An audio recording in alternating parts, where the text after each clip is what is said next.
আজকের আমার ভিডিওটি হচ্ছে একদম আলাদা ধরনের।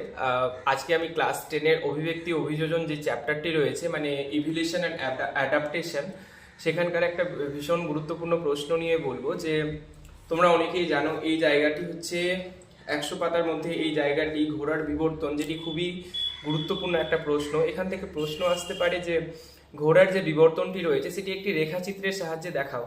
তো কিভাবে একটা রেখাচিত্রের মাধ্যমে এটাকে বর্ণনা করবে বা পরীক্ষায় লিখে আসবে, সেটা ট্রিক্স আজ আমি বলবো। প্রথমে যে ঘোড়ার নামগুলো হচ্ছে সেটা তোমরা অনেকেই গুলিয়ে যাও। তো এটা ইজিয়েস্ট ট্রিক্স হচ্ছে মনে রাখার EMMPE থেকে কি করে মনে রাখবে? ফার্স্ট যেটা হচ্ছে এভাবে মনে রাখতে পারো যে every morning Mary prefers exercise. প্রথম যেটা হচ্ছে সেটা হচ্ছে ইওহিপ্পাস, তারপরের এমটা হচ্ছে মেসোহিপ্পাস, তারপরের এমটা হচ্ছে মেরিচিপ্পাস, তারপরে প্লায়োহিপ্পাস, আর তারপরে হচ্ছে মডার্ন হর্স ইকুয়াস, যেটা আমরা বর্তমানে আজকে পুরো পৃথিবীতে দেখতে পাচ্ছি। তো কেমন লাগলো এই ভিডিওটি? আর যদি হেল্পফুল হয় তাহলে কমেন্টের মাধ্যমে জানাবে। আমি আরও বিভিন্ন প্রশ্ন আর যে কোনো টপিক এভাবে মনে রাখার ট্রিক্স নিয়ে আলোচনা করব।